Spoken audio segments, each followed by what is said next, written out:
Ezequiel capítulo 25.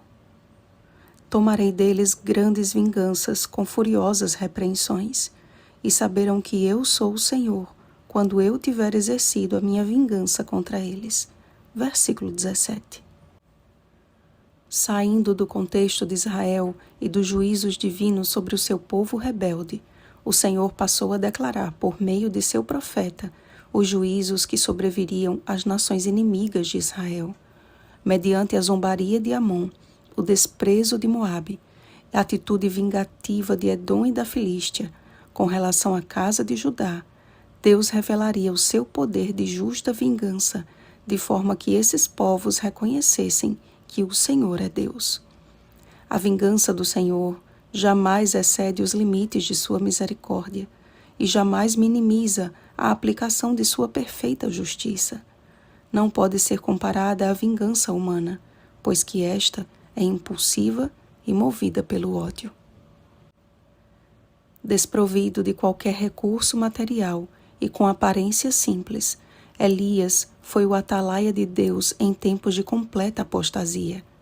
O rei Acabe havia se tornado uma marionete sob a regência de Jezabel, uma rainha má e terrivelmente idólatra.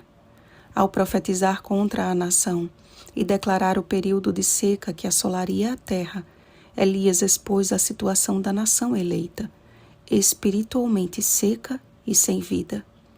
Como as nações pagãs referidas no capítulo de hoje, há grande perigo quando existe amálgama entre o povo de Deus e aqueles que não o servem. Foi assim quando, vendo os filhos de Deus que as filhas dos homens eram formosas, tomaram para si mulheres, as que entre todas mais lhes agradaram. Gênesis capítulo 6, versículo 2. Isso aconteceu, e a maldade se instalou em cada coração, de modo que o dilúvio foi o triste fim da insensata escolha. A vingança ou juízo do Senhor não existe como uma forma divina de descarregar a sua ira sobre a humanidade, nem apenas como um meio de ferir os que não o agradam. A ira de Deus é uma reação final diante de oportunidades reiteradamente rejeitadas e um freio celestial para a maldade. Antes do dilúvio, houve 120 anos de misericórdia. Antes da destruição de Sodoma e Gomorra, houve longo período de graça. A seca em Israel também foi tempo dado à reflexão e oportunidade de arrependimento. Mas não houvesse acontecido o dilúvio, ou as cidades ímpias permanecessem em sua iniquidade, ou Israel não houvesse sentido os resultados da desobediência, e muito provavelmente a nossa existência estaria comprometida e não teríamos os fiéis registros de que o Senhor é Deus. 1 Reis capítulo 18, versículo 39. Há um Deus no céu que tem em suas mãos o controle de todas as coisas. Quer o homem rejeite ou aceite as suas promessas, elas continuam sendo fiéis e verdadeiras. Com sua destra poderosa, ele governa toda a terra, mas há somente um lugar que ele permite a escolha do governo: o nosso coração. Como um nobre cavalheiro, ele pede permissão para entrar. Eis que estou à porta e bato. Se alguém ouvir a minha voz e abrir a porta, entrarei em sua casa e cearei com ele e ele comigo. Apocalipse capítulo 3, versículo 20.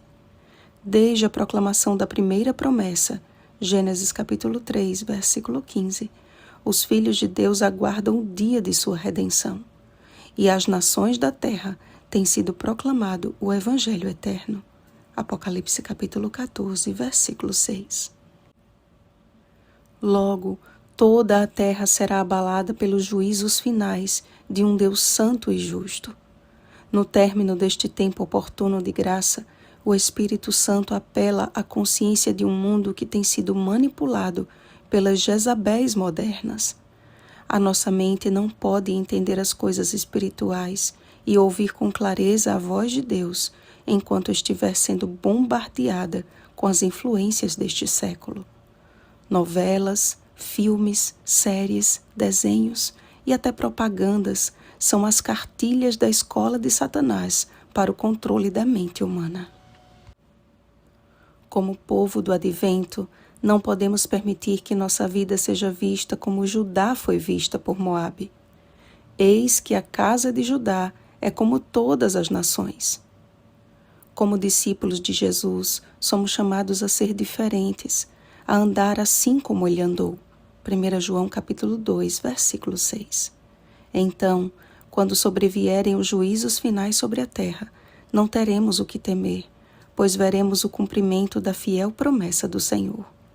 Caiam 1000 ao teu lado e 10.000 à tua direita, tu não serás atingido, somente com os teus olhos contemplarás o castigo dos ímpios. Salmo 91, versículo 7 a 8. Oremos, amados. Senhor nosso Deus, Tu separaste Israel para ser uma nação santa, que bem te representasse diante das demais nações.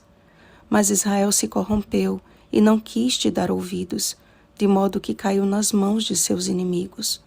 Essas profecias não foram escritas apenas para aquele tempo, mas elas nos alcançam hoje com a urgência de que logo todos nós estaremos diante do justo juiz. E o que será declarado a nosso respeito? Ó Pai, é provável que estejamos no tempo em que o nosso nome esteja passando em revista nos registros do céu. Livra-nos de nós mesmos e grava o caráter de Cristo em nossa vida. Em nome de Jesus. Amém. Vigiemos e oremos. Um bom dia da preparação, semelhantes a Jesus. Oremos pelo batismo do Espírito Santo. Oremos uns pelos outros. Rosana Garcia Barros.